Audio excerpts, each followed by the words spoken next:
Texas Insurance Training Academy. This is going to be property and casualty general lines. This is going to be chapter 1 on Texas statutes and rules. So statutes applying to Texas are going to be on section 2 of the test. So the first section is going to be chapters 2 through 16. And then you're going to have chapter 1 is going to be everything that is tested under section 2 of the test. Most of the regulation is done under the insurance under the state level. There's a couple things under federal level that we'll get out of the way first. And there also is self-regulation that does occur for businesses that choose to self-insure because they're just looking to cover themselves in a reinsurance type standpoint only versus, just setting a whole bunch of money aside. All right, so federal law, Federal Credit Reporting Act, FCRA. The thing that you need to know about this for the exam is that the insurance company nor the agent does not give out a credit report to anybody. Only the credit reporting agency will be giving that out. And the fine for violating any of the tenets of the FCRA are going to be $2,500, and that typically is going to be for the reporting agency for circulating inaccurate or incomplete information. Next federal regulation that we're going to talk about is the Graham-Leach-Bliley Act. This is for privacy protection. Primarily, it also informs about disclosure to third parties of information from first party. An opt-out has to be provided, and how to exercise that non-disclosure also has to be there. Another thing that Graham-Leach-Bliley Act did put in place was uniform licensing laws, which allows for reciprocity, allows for insurance agents and others to get their licensing taken care of in one state as a home state, and then instead of going to the other state to take their test, you can actually just pay a fee and put in an application, and that's all you'll need to do for that. Last federal law that we need to talk about is the Terrorism Risk Insurance Program Reauthorization Act of 2015. It is going to cover what insurance is going to exclude if it is designated as terrorism by by all three parties of the Secretary of Treasury, the Secretary of Homeland Security, and the U.S. Attorney General, up to $200 million of exposure in this fund. The U.S. president, sometimes I like to throw this one in there, is not involved in the declaration of the act as terrorism for the TRIP Reauthorization Act of 2015. All right, so now for Texas statutes and rules that are common to all lines. Transacting insurance is going to be defined as advising on coverage and claims, solicitation, negotiation, sales, receiving commission, delivering policies, etc., etc. Any of this, you're required to have a license as an agent to be able to conduct this. Speaking of licenses, a certificate of authority is called a business license for the insurer. When the Department of Insurance issues this out to an insurer, they are considered to be authorized or admitted. The state likes to have these all put in there, jumbled up in there, and use them interchangeably. The next terms only have to do with where an insurance company is headquartered versus where they're doing business. A domestic insurer is going to be one that is headquartered in the same state that they're doing business in. A foreign insurer is going to be one that is headquartered in a different state than where they're doing business. And an alien insurer is going to be one that is headquartered in a different country than where they are doing business. Surplus lines, insurance is going to be a exemption or allowing a company to do business within their state that is not considered to be authorized or admitted. The correct term for this is unauthorized or non-admitted carrier. In this case, this insurance usually is for difficult to place or high hazard insurances. And because of that, they do not compete with any of the admitted carriers for business within the state.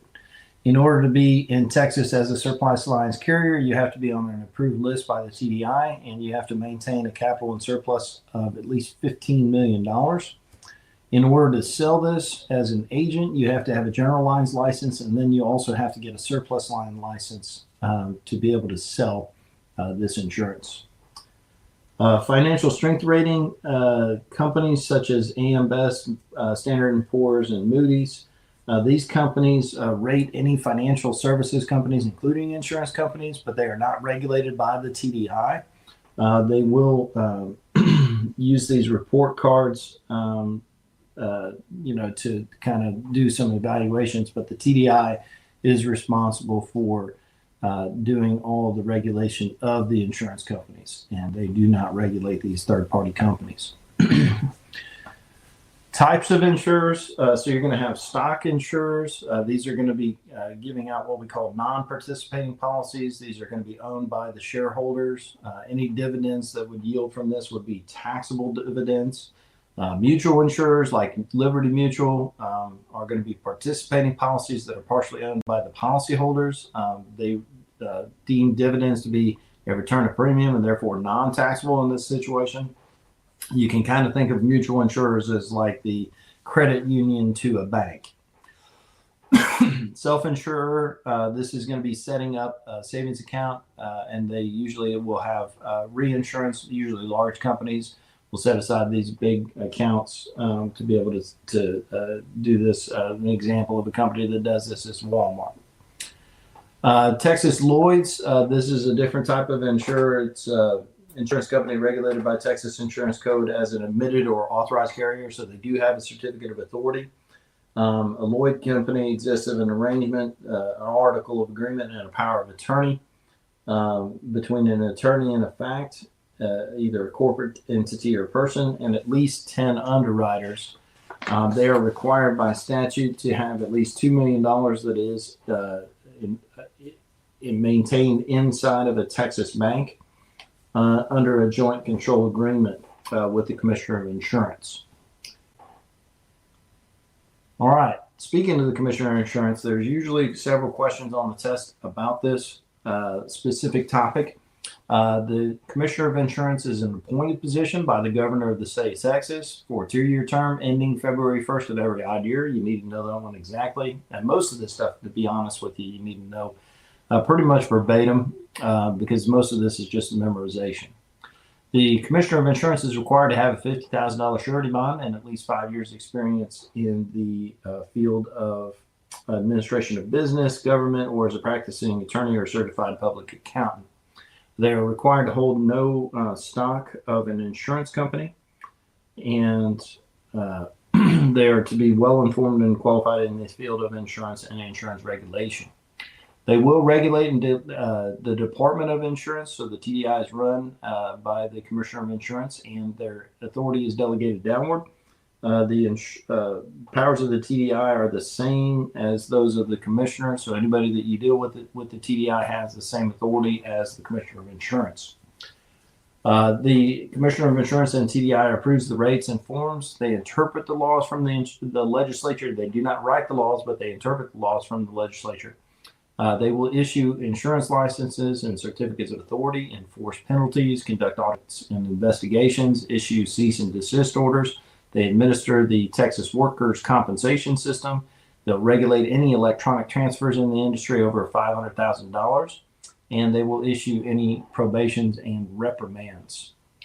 They are required to do the examination of records. All insurance companies every 5 years, any new insurance company every year. The insurers will pay for the cost of these audits, but they do get to take credit for this on their premium taxes that they pay.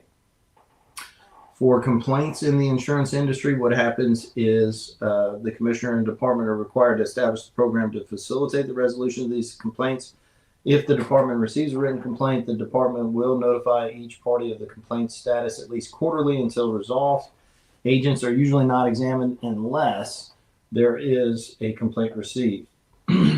Investigations, hearings, and penalties. The TDI protects the public from both unfair trade and unfair claims practices. We'll go over both because they will separate these out sometimes on the statutes for the state exam.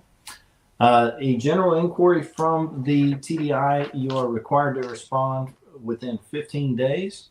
The TDI may extend this at their sole discretion for up to 10 days. And the agent has up to 60 days to request a hearing. The TDI must give at least 30 days advance notice unless mutually agreed upon for a later date. Reasons that the TDI may take disciplinary actions against you. Commingling funds, which is mixing your funds in with customers' funds, or getting convicted of felony. If you are licensed, you must report that to the TDI within 30 days of the conviction. Violation of the Texas Insurance Code or materially untrue information on an application for a license may be other reasons the TDI may take disciplinary actions. Now, penalties from the TDI may include fines of civil penalties from $50 to $500 for a willful violation. Cease and desist orders, a fine is $1,000 for each violation, up to a $5,000 maximum for all violations. If you are found to be violating the written down Texas Insurance Code, the maximum fine for that is $25,000. A revocation or suspension of the license is possible. You can be put on probation, or they can refuse to renew your license. Now, this is what the TDI must do. They may do all those things, but they must report any crime to the appropriate authority within 30 days. Now, the end-all be-all is not the TDI. You can appeal a decision that the TDI has made to a district court if you should so choose to do so. So licensing requirements. These are kind of going to be like the steps 1 through 3 that we talked about before. The agent has to be at least 18 years old, have passed the licensing exam sometime within the past 12 months, and met all those requirements like the background check, passing the exam, and applying for the license. Agent, another name for that is a producer. Another name for that is a field underwriter. These are the people that are going to be contracted with the insurance companies to act on their behalf through the express authority granted by those insurers to act on their behalf. Agents, what they do is evaluate customers' needs, recommend coverages, bind risks, quote premiums, receive premiums from the insured, and commissions from the insurers. Otherwise, I don't think we would do this, and deliver the policies to the customers. Now, agents may share commissions only with other licensed, and they can appoint sub-agents. Now, the agent is required to notify the TDI of an address change within 30 days of that change, and it can be at a physical address only, not a PO box. A non-resident agent is defined as anyone that is allowed to sell across state lines. You don't have to take the other state's exam or do any continuing education for the other state. You just got to pay a fee in the application. This is that reciprocity that we talked about through the Graham-Leach-Bliley Act. Agents do have a fiduciary responsibility for the insured, so you're supposed to sell the products that are going to be best financially for your customers. General lines, property and casualty license. This is going to be for all lines of personal and commercial insurance, including bonds. That's what we are testing to, or what we're prepping for testing for on this license. Personal lines, property and casualty, that is chapters 1 through 9 here, and that's only for personal property and casualty license. You can get a temporary license for up to 180 days with no examination if you have an agent sponsoring you. In that first 14 days, you have to complete 40 hours of training in order to have the conditions of that temporary license met. You also can get an emergency license issued for 90 days if you're intending to leave the business. This is intended for, like, if your spouse was the one that had the license and you didn't really get involved, for you to continue to get paid until you can arrange for that business to be sold to a licensed agent or someone else. Insurance service representative, this is a salary person, and they can quote any insurance under the supervision of an agent. So basically, the agent takes responsibility for the quoting that the ISR does, but they don't have to be licensed because they don't receive a commission. A managing general agent, this is somebody that has supervisory responsibility for an agency. It is a separate type of license. It does require a separate license in order to be able to sell insurance, but if you're just managing the agency, then you're not required to get more than an MGA. Risk manager, this is going to be getting paid compensation to evaluate the risks in policies, not selling a policy, but actually just evaluating the risks of a policy. You don't have to pass an examination for this. And titles for these risk managers are going to be certified insurance counselors, chartered property and casualty underwriters, or associates in risk management. As we discussed before, surplus lines, you got to have both the general lines and the surplus lines to be able to sell that. Agent appointments. So you will be appointed with an insurance carrier, and this insurance carrier's appointment can be terminated by the insurer. Usually it's because of a lack of business, and any termination of your appointment has no effect on your license. Controlled business is defined as sales that are made to friends, families, or business associates. This is designated friends, families, or business associates. This is designated to be designed to be a public use license. So for your general license, you can't have more than 75% of the business being controlled business in any calendar year. License expiration and renewal. Every 2 years, you got to renew your license in the state of Texas. You got to finish your continuing education in order for the renewal to go through. You will receive a notice of expiration of license at least 30 days prior to your license expiring. If you let your license expire and it's been expired for less than 90 days, you have to do a renewal application, which is a shorter application, and pay a penalty fee of 50% of the original license fee, which in this case is going to be an extra $25. When expired for more than 90 days but less than a year, you got to do a longer application like the original application you did for your license, and pay that same penalty fee. But if you go beyond a year, you got to start over from scratch. You got to re-examine, go back through the background check, everything. Okay. You're required to get 24 hours of continuing education for all lines of authority that you have with the state Department of Insurance.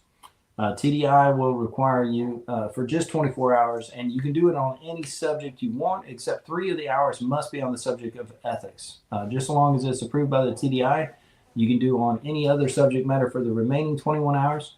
You got to have 12 hours in either a classroom or a classroom equivalent. Classroom is going to be where they take attendance, and it's going to be in a physical place. Classroom equivalent, you're going to have it online, and you're going to have to get at least a 70% on examinations from that material to get credit for the classroom equivalent. You're required to keep your records for 4 years for CE. If you have been licensed for 20 consecutive years, you will be exempted, or if you're in an active warfare, you will not have to do your continuing education. And as well as non-resident agents are not subject to the continuing education in the state of Texas. All right, disciplinary actions. They can deny a license for things like Texas Insurance Code violation, the written down legislature laws, any application fraud, a commingling of funds, getting convicted of a felony, or an unfair trade practice called twisting. This is where you are replacing a policy to the detriment of your client. You get caught with any of those things, you cannot reapply for 5 years. Suspension, revocation, or refusal to renew. This would be due to willful violations of state laws, intentional material misstatements on application for license or fraud, felony convictions, or rebating. This is offering anything in value in exchange for the purchase of an insurance contract.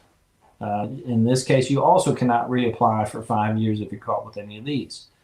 Unfair trade practices. Misrepresentations are going to be any intentional misstatements about policy provisions and facts. But if we're talking about any policy replacements in that regard, it's going to be called twisting and not just a misrepresentation. Any unfair comparisons or false use of statistics, any non-genuine testimonials, false advertising, defaming, disparagement, rebating, boycotting, and a coercion are all considered to be unfair trade practices.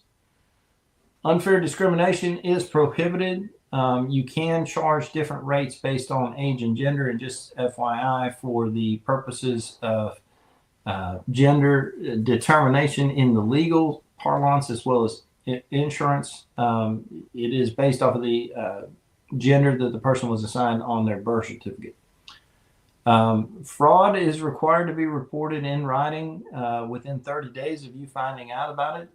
If you are found to have known about the fraud and have kind of looked the other way, but they call this willful blindness, and you could still be held liable for it, as well as possibly criminally liable in those cases. So it is always important to go ahead and report that within writing within 30 days. All insurance companies will give you procedures on how to do so. Separate than unfair trade practices, we've got unfair claims practices. This would be things like misrepresenting to insureds facts or policies, refusing to pay claims without having conducted a reasonable investigation, not paying in good faith for fair and equitable settlements in cases where the obligation is reasonably clear, and then requiring claimants to provide tax records, except in the cases of fire or loss of income claims. The reason it's acceptable in those cases is because in arson, they're just looking for a motive potential for arson. And then in loss of income type situations, again, they're just looking for a motive for any types of potential fraud. So in those cases, it would be allowable. In other cases, it would be considered an unfair claims practice. All right, so prompt payment of claims. So the insurance company, within 15 business days of notice of claim by the insurer has to do three things. They got to acknowledge that they've received the claim. They must begin an investigation, and they must request all information that will be required from the insured for them to evaluate a proof of loss. Once the proof of loss has been put together, within 15 business days of the receipt of that proof of loss, the insurer must either give a thumbs up or a thumbs down, either accept or reject the claim. If the insurer has accepted the claim, they must pay the claim within 5 business days. However, all this being said, insurers have additional time to pay for good cause, either weather-related catastrophes like hurricanes, tornadoes, large hailstorms, or things like suspected arson are going to be considered good cause, which will extend out the timelines to a reasonable amount of time that the TDI will be also taking a look at. So that is everything with Texas statutes. The good thing here is we're going to go over some questions. And at the end of the section, before your next section here on pages 27, 28, and 29, there is a statutes study guide here for Texas statute study guide. This is going to be the quick hit information that you're going to need to be able to memorize to pass this section. All right. So question 1 is going to be the type of insurance company in which the policyholder is considered an owner with the right to vote and share in the profits is A, a stock company, B, a mutual company, C, a reciprocal company, or D, a Lloyd's association. In this case, it's going to be B, a mutual company. Number 2, insurance written on the producer's own personal, family, or business interest is known as A, personal business, B, a legal business, C, agency business, or D, controlled business. This is defined as controlled business D. Number 3, the federal government regulates insurance, A, in interstate commerce, B, at sea, C, only to the extent that the state does not regulate it, or D, none of the above. So the answer here is C, only to the extent that the state does not regulate it. Number 4, who writes the insurance laws in the state of Texas? A, the Texas legislature, B, the federal government, C, the Texas Department of Insurance, or D, the Texas Commissioner of Insurance. In this case, it is going to be the Texas legislature, A. Which of the following is not true of a non-resident agent? A, they can sell insurance in Texas. B, they must be licensed in Texas. C, they have to take the Texas exam. Or D, cannot have an office in Texas. Number 5, this is going to be not true that they have to take the Texas exam for a non-resident agent, right? All the rest of those are true. Number 6, the number of continuing education hours for a person holding 2 different agent licenses is A, 36, B, 24, C, 30, or D, 48. Doesn't matter how many licenses you hold, 24 hours total is all you need every 2 years to renew. Number 7, the Texas Commissioner of Insurance may do all the following except. So what is it that the insurance commissioner would not be able to do? A, write insurance law. B, conduct investigations. C, create rules and regulations for insurance companies. Or D, approve an insurance company's rates before use. So number 7, this one is going to be A, write insurance law. That is the Texas legislature that does that. Number 8, which of the following is considered an unfair claims practice? Unfair claims practice. A, requiring an income tax return after a fire loss if arson is expected or suspected. B, misrepresenting an existing policy to sell another policy. C, delaying settlement when the liability is reasonably clear. Or D, all of the above. The only one that is an unfair claims practice here is going to be C, delaying the settlement when liability is reasonably clear. Number 9, an individual or business which examines or assesses risks for a person or businesses seeking or renewing property and casualty insurance is called A, an insurance counselor, B, a surplus lines agent, C, a reinsurer, or D, a risk manager.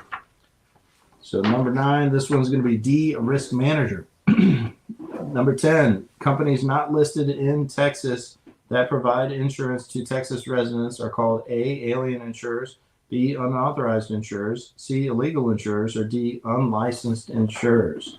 Number 10 is going to be B, unauthorized insurers. Number 11, which of the following is a requirement for a temporary insurance license? A, the applicant must be sponsored by the TDI. B, the applicant must complete training supervised by an agent or insurer. C, the applicant must complete a licensing course within 10 days of the application filing. D, the applicant must demonstrate high unethical standards.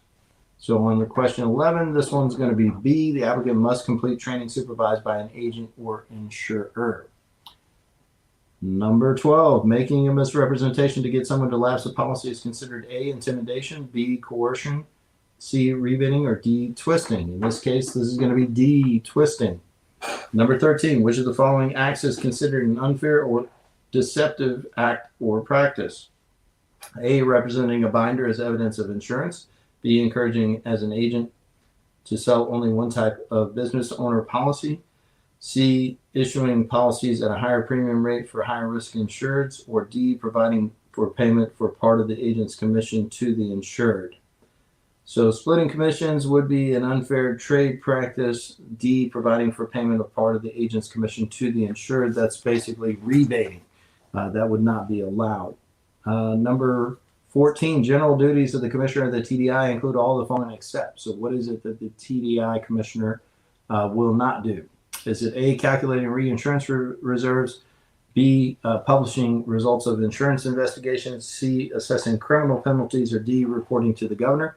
In this case, it is C, assessing criminal penalties. Number 15, all of the following insurance companies operate in Texas under a certificate of authority except for which of the following? A, admitted insurers, B, non-admitted insurers, C, authorized insurers, D, Texas Lloyd's. COA will be covering A, C, and D, so B is the correct answer for which insurer does not have a certificate of authority. It is a non-admitted insurer. Number 16, the Graham-Leach-Bliley Act involves all the following except. So what is not included in the Graham-Leach-Bliley Act? A, uniform licensing laws, C, B, privacy protection, C, financial strength ratings, or D, the consumer's right to opt out of disclosures. Financial strength ratings are not covered at all under Graham-Leach-Bliley. All the 3 other ones are. Number 17, in the event of a premium increase due to an insured's credit, the Fair Credit Reporting Act mandates that the A, insurer must provide a copy of the credit report to the insured if asked.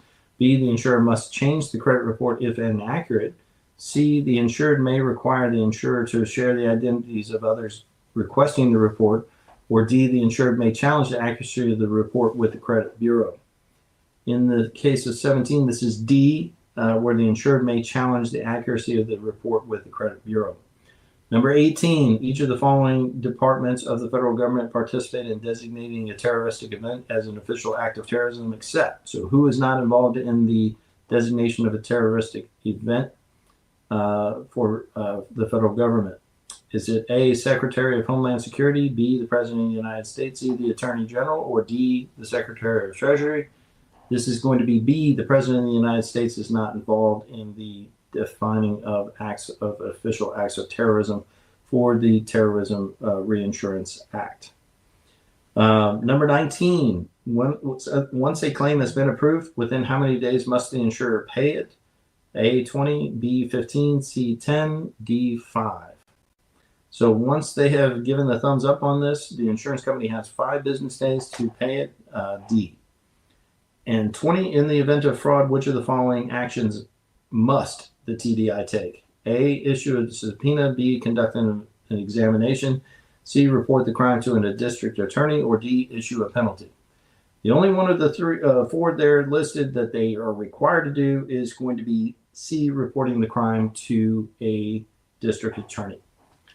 And that concludes Chapter 1, Texas Statutes and Rules for Texas Insurance Training Academy Property and Casualty Initial Licensing.